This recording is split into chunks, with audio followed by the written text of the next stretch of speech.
Hello everyone, today I wanted to talk about a programme that I watched on TV a few nights ago, and to be honest, I actually never really watch TV because I don't know why. I just never really watch TV.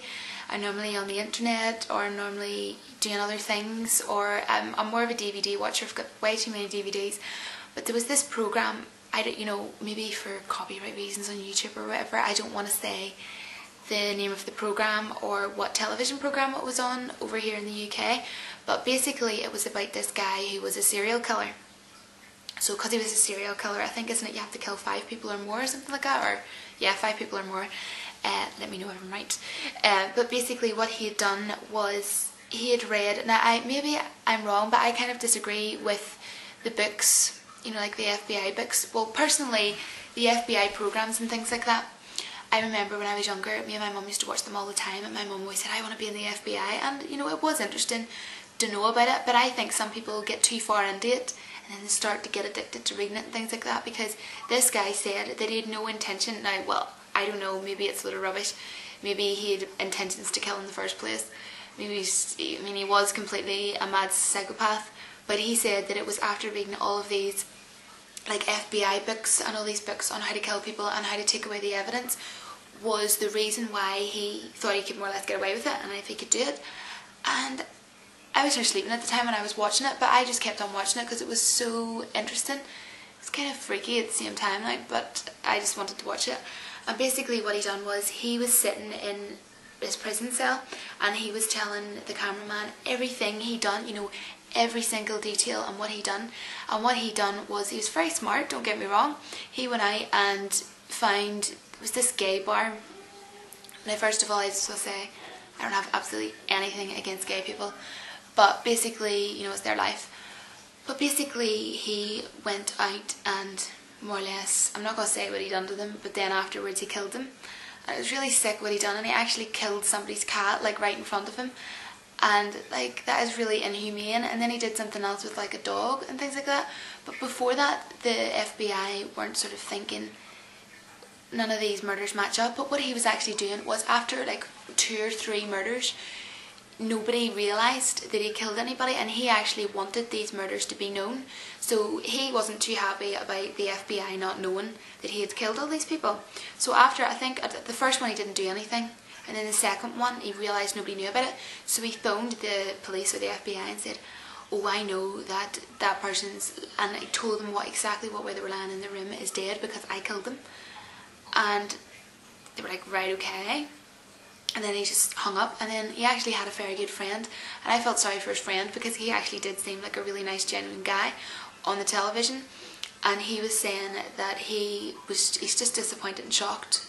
Obviously he knows now that his friend's a serial killer, but he actually used his house, he used his friend just to go and stay, so that to kind of cover it up sort of thing.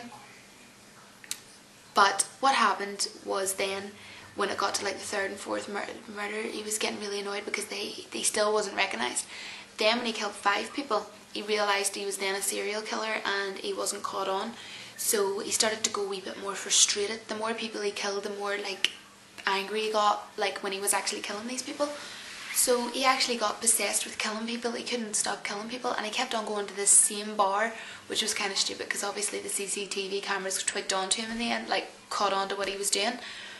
But he actually said that he hated gay people, but the only reason why he was doing it to gay people was because the thing is, you see, a lot of, and I don't know if all the police are like this, but a lot of FBI people and a lot of people that are in the policing department think that when a gay person dies, and this is wrong, I don't agree with this, because a gay person dies, that it's just being somebody beating them up because a lot of people don't like gay people. Obviously not, because this guy's a serial killer and he went out and killed more than 5 people and they still didn't realise. And what he done was, I think on the 5th murder, was he was talking to the guy that he was about to kill, and they heard something outside, and they went and leant on the kind of a balcony window door frame, and he left a fingerprint, and he forgot to wipe it off afterwards. But he was very smart because he had read all these FBI books. He was able to know how to do all these things and rub it out and everything like that. So, to me, I think things like that don't really help. But what do you think? And he was found out, and he says, oh, I didn't do this and I don't want to stay in jail overnight, I have asthma and all this, and I need my inhalers, and he was trying to back out of it. So then they found out there was another 2 murders that they hadn't found out who they were, and they asked him, was it him, and he says yes it was. So he had killed 7 people, and they only twigged onto it like after all these 7 people were killed. They didn't know. I mean, maybe were they doing enough work, or maybe, but because he had read all these books and all, he thought, oh, you know, and he wasn't caught. So it just goes to show, from reading them books, you can more or less sometimes go ahead and kill all these people, and oh, I don't know, but he's very smart, very vindictive man, very, very devious, and very horrible man. Really, it was sick, you know. And as well, he had a wife as well, and like she was so shocked, and she was married to him, and she didn't know he was in prison once before that, but she didn't think that he would ever do anything like that. And you know, her son is still not even getting over it, because obviously he didn't know he was like that, you know. But obviously, you know, she just thanks and blesses that obviously that didn't happen to her, and it didn't happen to her son, because it could have been them, you know. He could have killed his own wife, but you know, so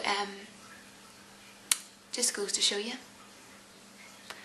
And as well, there was a guy on the news, and this is something completely different. He was basically caught by the police. Now this was a mistaken identity, and they thought he was somebody else basically, and they just went over and grabbed him, threw him to the ground, and they were caught on the CCTV camera, the police, and just completely beat the living daylights out of him. And I'm sure the guy's got a broken nose and whatever, like, and if I was him, I would sue the police for like hundreds of thousands of pounds. I'd be looking at least 200,000, 300,000 pound. Obviously I'd be looking more than that, but you'd probably not get more than 100,000 pound, which is about $300,000. I don't know.